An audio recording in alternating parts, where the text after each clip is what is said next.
Last week saw one of the most shocking single incidents of Israel's war on Gaza. In what's been dubbed the Flour Massacre, over 100 Palestinians were killed as they tried to acquire flour and food from an aid truck outside Gaza City. This is how the BBC reported the incident at the time. More than 100 Palestinians have been killed while waiting for food aid in Gaza City. These images are from that attack in the southwest of the city. A journalist told the BBC that Israeli tanks opened fire on a crowd who'd come to collect supplies. A large number of people had been gathered waiting for food when the incident happened. The Israeli military issued these aerial pictures of the incident. It says dozens of Gazans were crushed and trampled as they surrounded the aid trucks. Separately, an Israeli source confirmed its troops had fired after feeling threatened by the crowds near the aid point. Let's have a listen to that statement from the Israeli Prime Minister's office. The trucks were overwhelmed, and the people driving the trucks, which were Gazan civilian drivers, ploughed into the crowds of people. Ultimately killing, my understanding is, tens of people. Now let's have a listen to an account from a Palestinian who was there. After they stopped shooting, we went back to get our aid. By the time I got flour and some canned goods and took it down from the truck, they shot at us. They shot me and the truck driver left and ran over my leg. I lost my nerves. If you want to get us aid this way, then you might as well not bring anything. So in that clip, you heard a number of different accounts of what happened. At the start, we were told that a Palestinian journalist had told the BBC that Israeli tanks had fired on the crowd.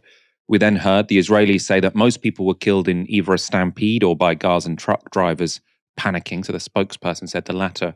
A source to the BBC had said the former. A Palestinian then says that Israeli troops were shooting people in the crowd. So what really happened? Which account is closest to the truth? Well, you won't be surprised to know the IDF claimed to have carried out an investigation which exonerates their soldiers. This was their spokesperson speaking on Sunday. The IDF has concluded an initial review of the unfortunate incident where Gazan civilians were trampled to death and injured as they charged to the aid convoy. Our initial review has confirmed that no strike was carried out by the IDF towards the aid convoy. The majority of Palestinians were killed or injured as a result of the stampede. From the information we gathered from the commanders and forces on the ground, our initial review has indicated that following the warning shots fired to disperse the stampede and after our forces had started retreating, several looters approached our forces and posed an immediate threat to them. According to the initial review, the soldiers responded towards several individuals. So he said no Israeli strike was carried out, so presumably that would exclude an airstrike or tank fire. He repeated the line that most people were killed in a stampede, and he said, "We did shoot some, quote, looters, but it was only in self-defense." Now, parts of that account just sound completely implausible to me, right? It's unclear why looters, so you're a looter, you're going there because you want some food, why would you then approach heavily armed IDF soldiers, right? If you're desperately trying to grab flour, would you do a detour and decide to start a fight with the IDF, right? That doesn't make any sense, right? I don't buy that for one moment. The question it's harder to make a sort of snap judgment without seeing the evidence about is whether most people were killed by gunfire or by a stampede. You can't come to a conclusion off the top of your head on that. We know that the Israelis have been very happy to kill civilians en masse, but we also know that due to Israel's genocidal war, Palestinians in Gaza are literally starving, right? There are thought to be 300,000 people without sufficient food or water living in northern Gaza. So it wouldn't be a surprise if the distribution of food aid could become dangerously chaotic. And on that question, BBC Verify has now released this report. What video and eyewitness accounts tell us about Gazans killed around aid convoy? Now, in terms of eyewitness accounts, the key ones were this from a journalist who was on the scene. Israelis purposefully fired at the men. They were trying to get near the trucks that had the flour. They were fired at directly and prevented people to come near those killed. They also spoke to a doctor at the nearby Al Auda hospital who told them this. Al Auda Hospital received around 176 injured people. 142 of these cases are bullet injuries, and the rest are from the stampede and broken limbs in the upper and lower body parts. The BBC report didn't suggest the hospital had provided visual evidence of this claim, but the Euromed Human Rights Monitor has published a separate report which references a doctor at the separate Al-Shifa hospital. So in that report, they write this.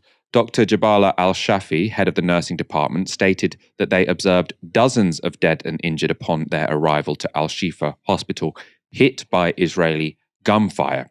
The doctor also emphasized that all relevant documentation, including x-rays and medical reports, is accessible to the media, human rights groups, or investigative committees. Now, if the hospital follows through on that offer to share all relevant evidence, it would be a huge contrast with Israel's approach. And we know that they have footage of the event because they released some of it. This is some of the infrared drone footage released by the IDF to show crowds surrounding aid trucks. It was released as an attempt to show the IDF were blameless. But the BBC say the video the IDF released was not one single sequence, but had instead been edited into 4 sections.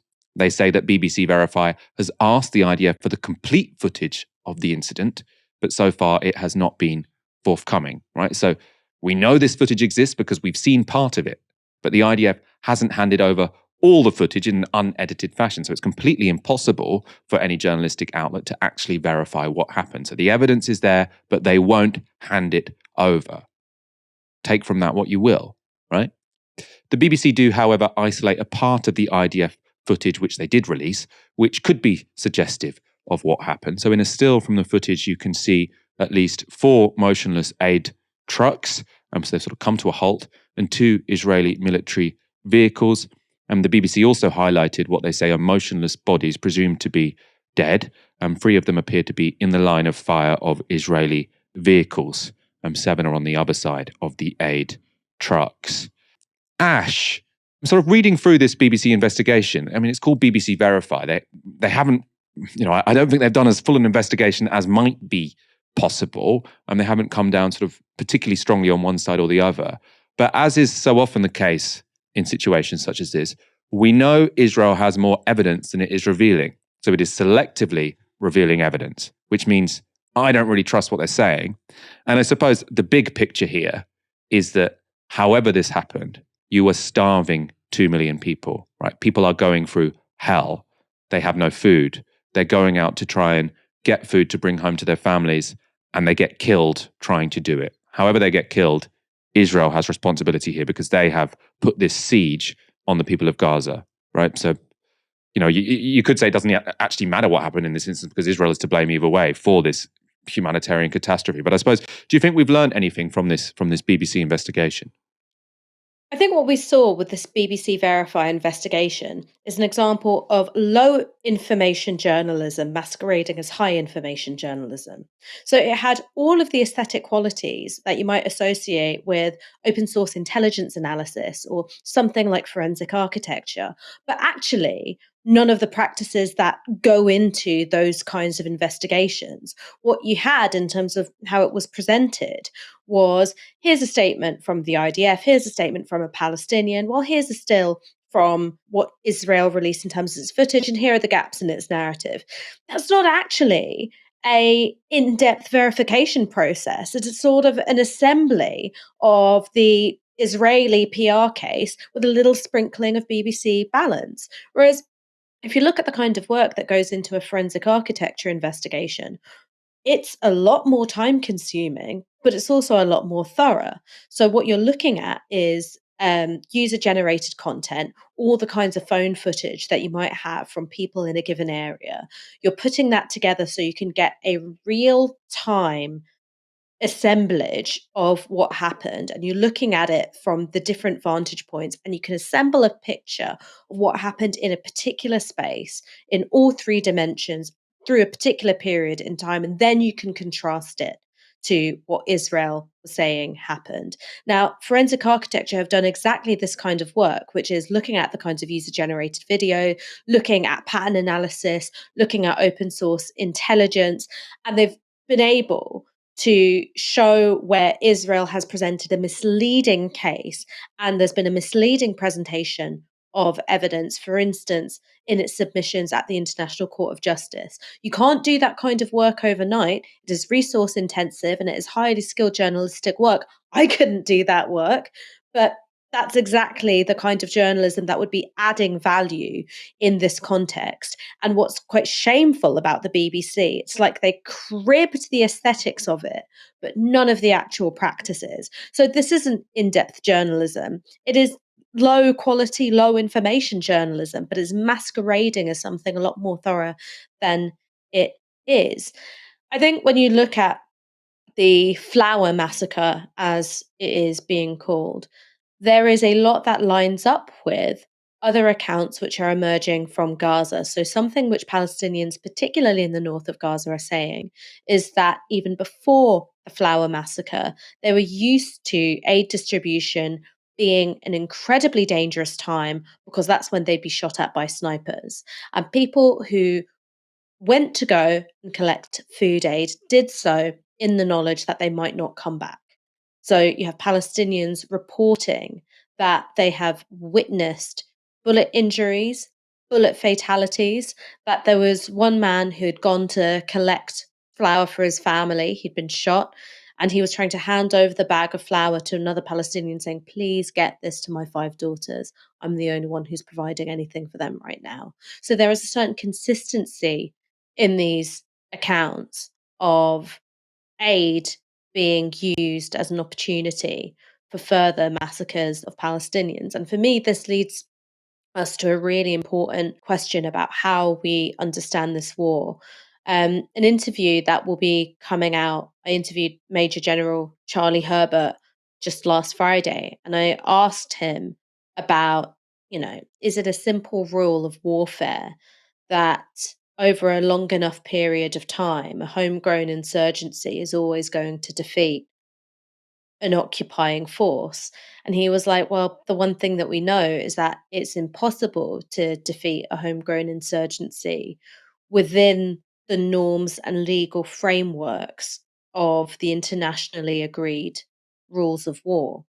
And I think that when you look at what Israel has been trying to do in Gaza, is this an army which is abiding by the rules of war? No, they're not.